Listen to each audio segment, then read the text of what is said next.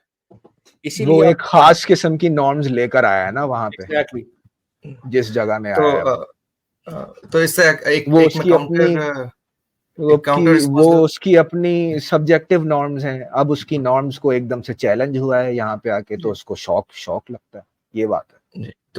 تو لیکن اس کی اگر میں کاؤنٹر رسپانس دوں and being a devil's advocate, تو پھر میں یہ کہوں گا کہ تو پھر ہم کرٹیسائز کیوں کرتے ہیں پھر اسلام کو, اگر ہماری اپنی سبجیکٹو ہے تو ہم اسلام کو اس لیے کرٹیسائز کرتے ہیں کہ اسلام کہتا ہے کہ مورالٹی آبجیکٹو ہوتی ہے, اور وہ مورالٹی وہی ہے جو اس کے خدا اور اس کے رسول نے بتا دی ہے, اس سے ہٹ کر نہیں ہے.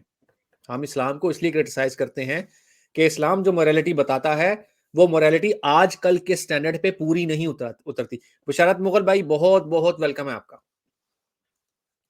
Welcome. Thank you very much, god bless you آل.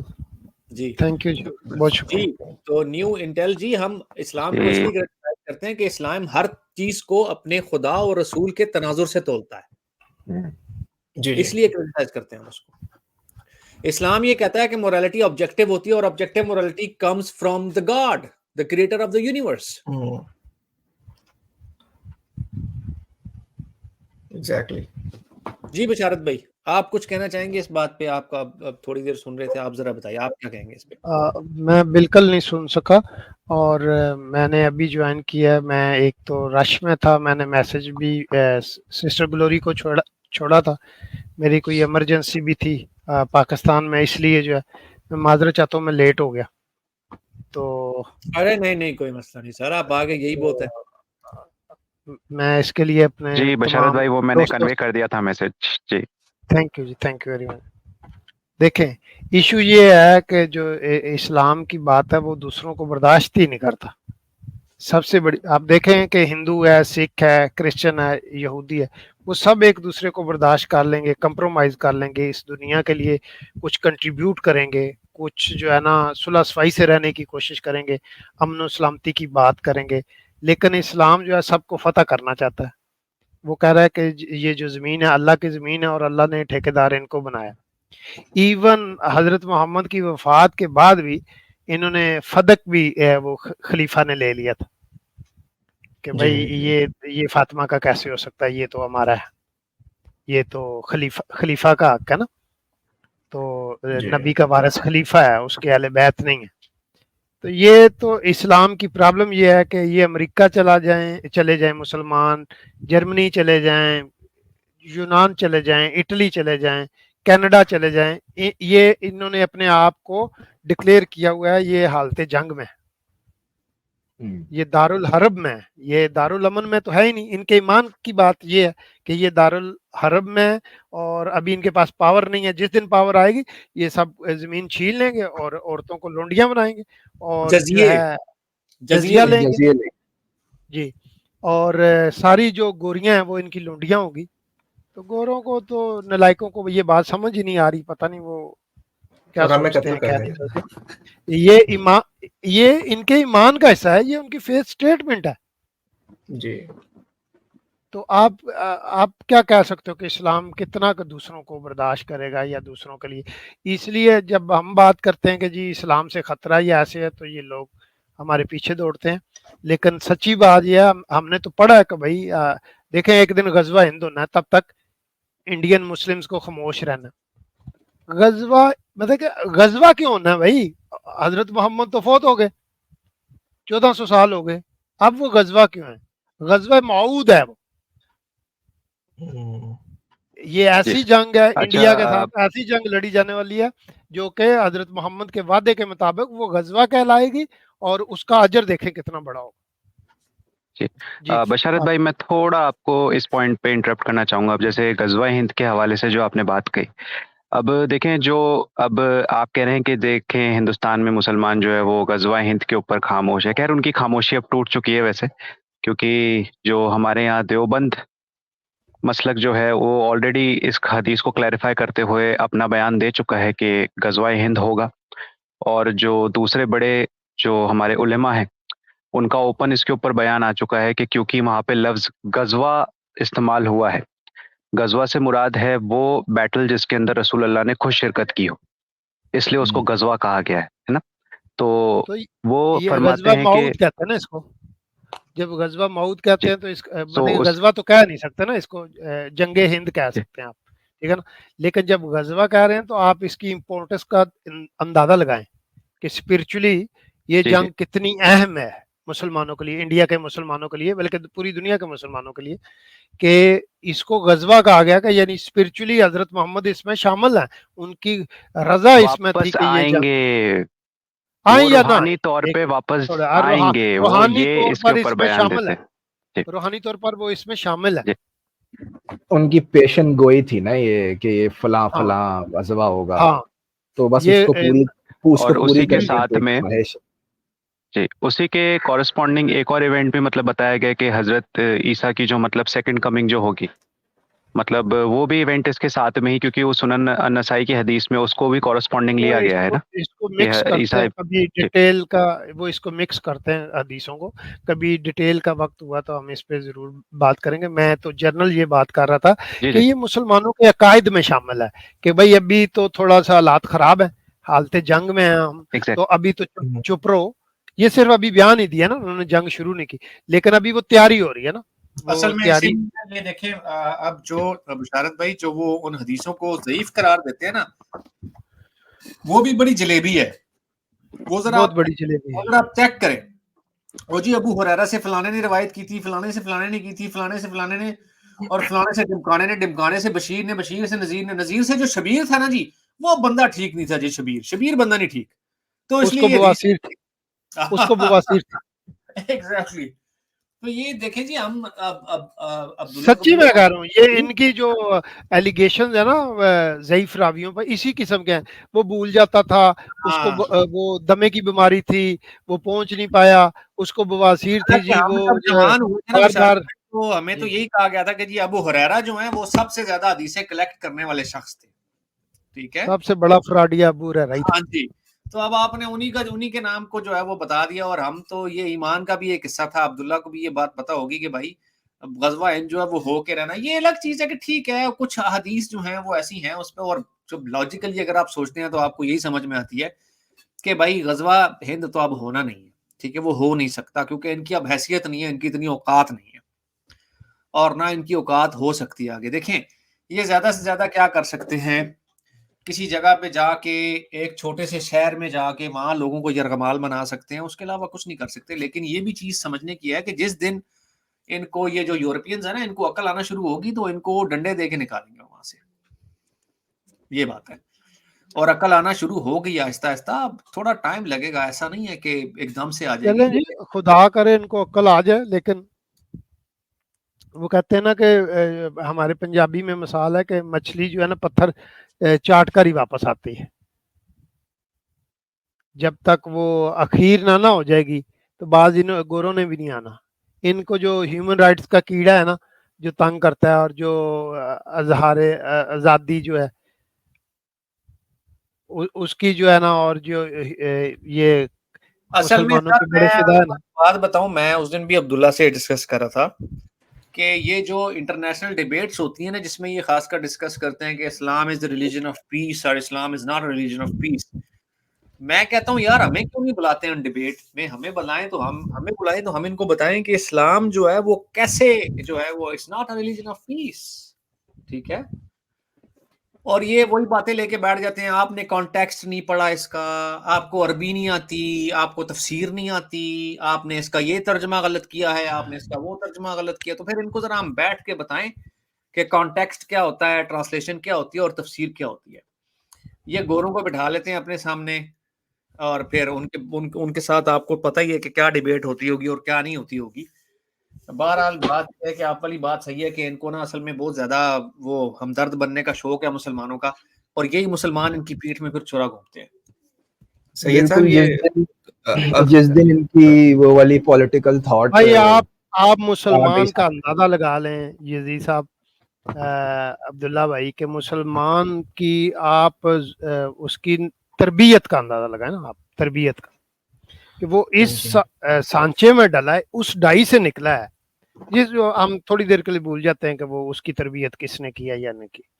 آپ ایسا وہ تربیت یافتہ ہے جو اپنے نبی کے بچے کھا جائے، جو اپنے نبی کے گھر کو برباد کر دے، جو اپنے نبی کی بیٹی کا گھر جلا دے، تو آپ اندازہ لگا لو ہندو، سکھ یا کوئی اور لبرل ہے یا کوئی بھی ناستک ہے، کوئی بھی ہے، کسی بھی اس سے تعلق رکھتا ہے، طبقے سے تعلق رکھتا ہے، اس کی کیا اوقات ہے.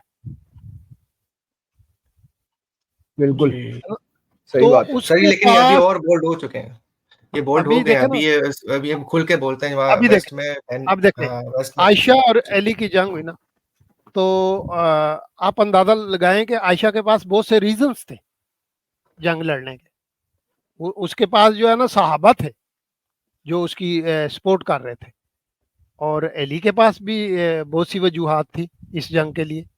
تو وہ تو کسی طرف بھی مطمئن ہو سکتے نا.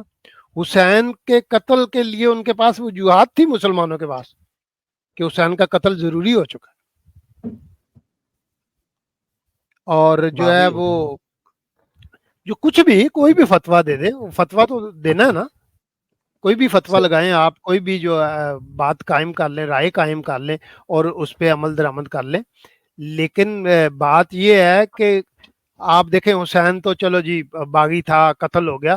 نبی کی بیٹیاں کیسے لونڈیاں بنائی جا سکتی ہیں، قیدی بنائی جا سکتی؟ کسی نے نہیں کیا، کسی یہودی نے نہیں کیا، کسی ہندو نے نہیں کیا، کسی سکھ نے نہیں کیا. سارے قاری تھے، حافظ تھے.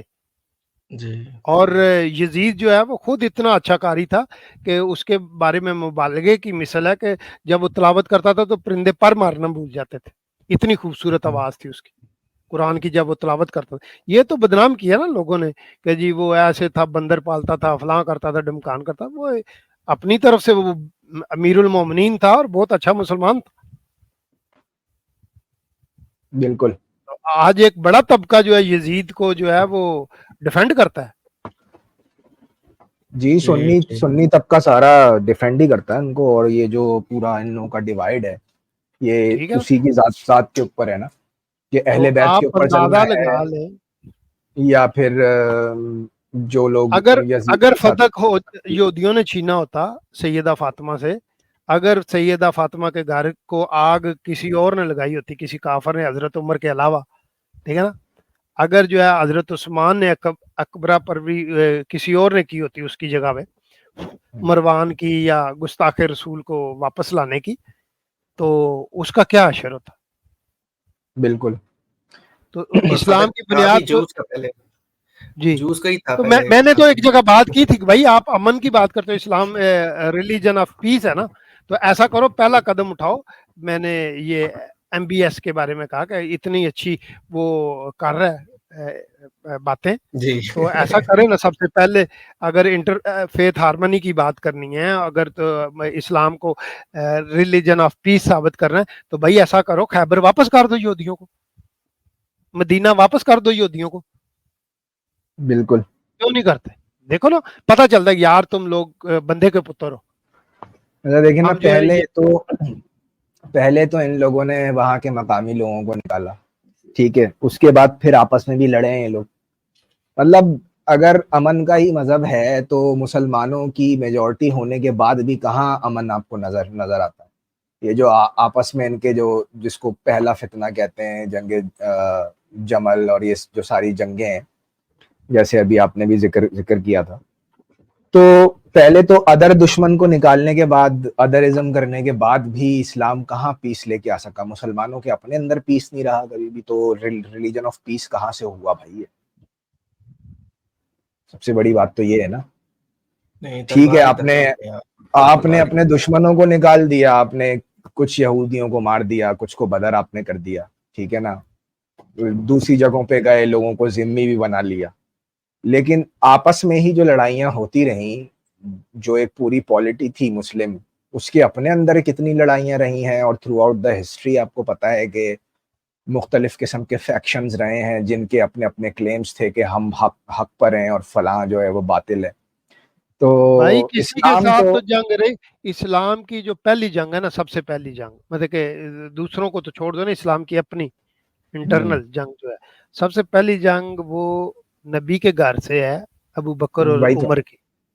بالکل سیدہ فاطمہ کے الفاظ ہیں کہ میں ہر نماز کے بعد تمہارے لیے لعنت کرتی ہوں، بد دعا کرتی ہوں تم دونوں کے لیے.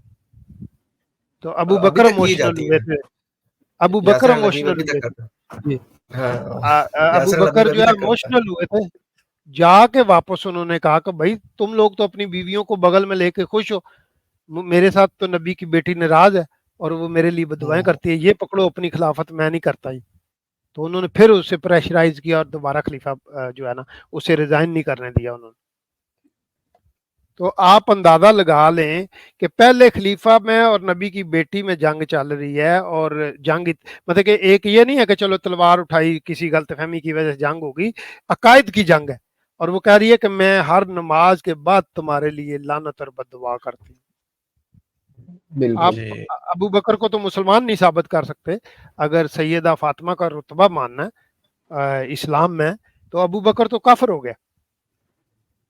بالکل. ہاں اگر اہل بیت کی اہمیت سمجھی جائے، رسول اللہ کی آل کی کوئی اہمیت سمجھی جائے بھائی حدیث تو ہے کہ جس نے فاطمہ کو ناراض کیا اس نے محمد کو ناراض کیا. فاطمہ ہاں میرے جگر کا ٹکڑا ہے، اور جس نے محمد کو ناراض کیا اس کو اللہ نے ناراض کیا.